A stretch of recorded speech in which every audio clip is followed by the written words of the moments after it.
Komanda uždavė klausimą, kokią aukščiausią vietą lietuvių muzikantai užėmė Eurovizijos konkurse.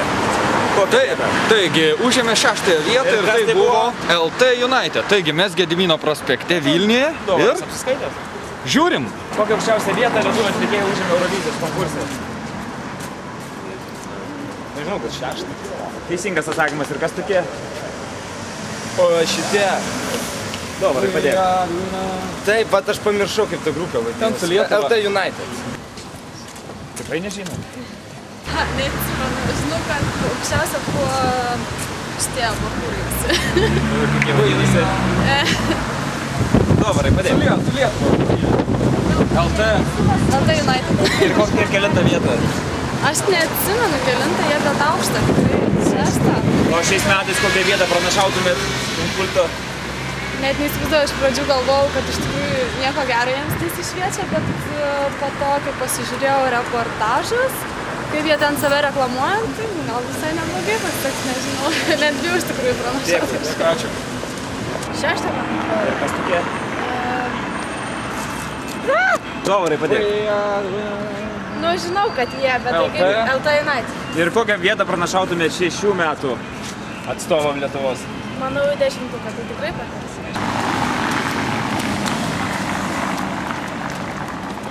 Pakalbingi, nu.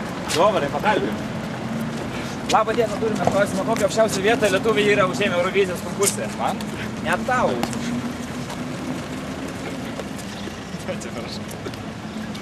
Ko tu filmuoji? Iš priekio. 6. Ir kas tokie? Mamontovas ir kompanija. Taip, o ką šių metų deleguotėm pranašaujat? Nieko gero. 5. ar 4. Dovarai, padėk. Sakingas atsakymas, dar variantą. 7. Dar vieną. 3. 6. Ir kas tokie? Tai We Are The Winners. O kaip jie vadina? Dovarai, LT padėk. United. Vės, 6. Ir kas tokie? Dovarai, padėk. LT. Jo, United. Jūs žinot, aš dar taip nenusigyvenau, kad žiūrėčiau Lietuvos apskritai televiziją. Aš net televizoriaus neturiu. Muzikinis rūsys, garso apšvietimo ir muzikos instrumentų parduotuvė, garso įrašų studija, renginių organizavimas, įgarsinimas, apšvietimas. Laukiame jūsų darbo dienomis nuo 10 iki 18 valandos, o šeštadieniais nuo 10 iki 14 valandos. Čia jūs rasite tai, ko jums reikia. Adresu Panevėžys Respublikos gatvė 28. Maloniai kviečiame užsukti į muzikinį rūsį.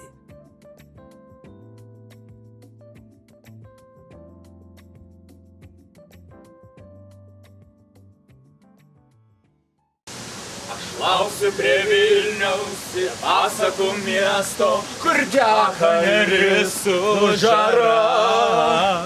Savo pageidavimus mylimam žmogui siųskite elektroniniu paštu muzikinisrusys@gmail.com. Muzikinis Rusys.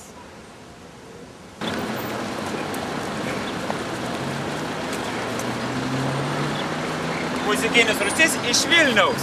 Sveikinimas. Sveikinimas, tai pageidavimas. Audriaus klausimas. Girdėjau, kad ne už kalnų jūsų gimtadienis. Kelintas tai būtų gimtadienis ir kaip jį ruošiate paminėti?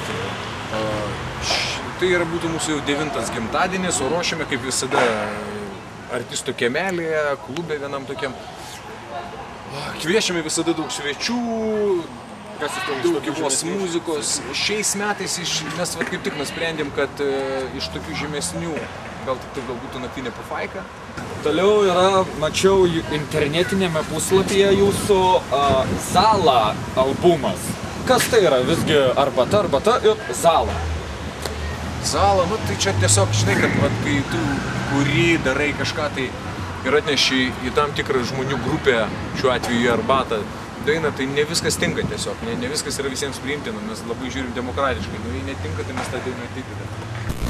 Dar neišjunkite ekranų, nes grupė Arbata padovanojo mums kompaktinius diskus, kuriuos gale laidos pralošime. Taigi dėkui dar kartą ir sėkmės toliau muzikuojant ir siekiant savo tikslų.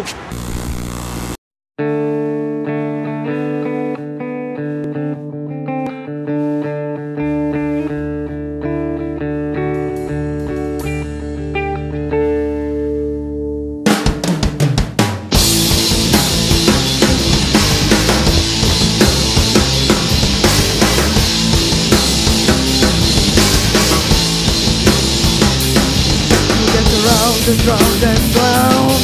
And they said until you drown, they'll raise you with the ground.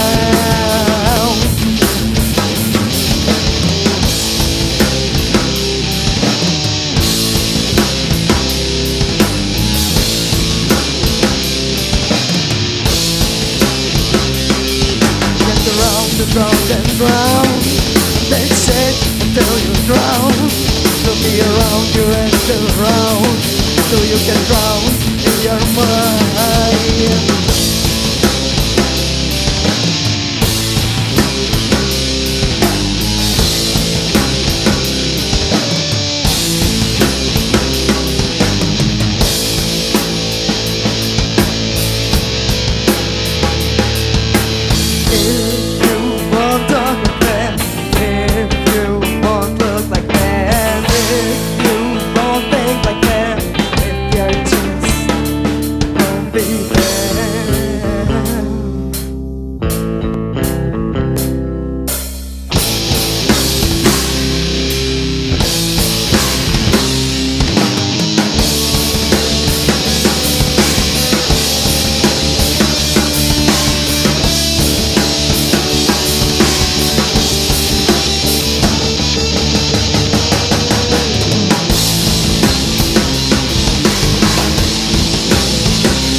But the push will make you happy.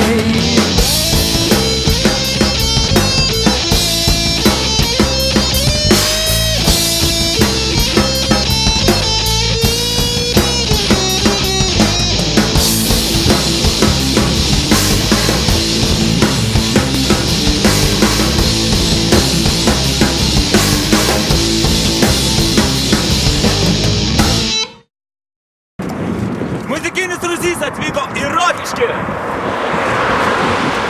Festivalį Tėvo gitara. Ar ne tėvo gitara, ar motinos gitara? Tėvo gitara. 1490 metai grįžome į praeitį.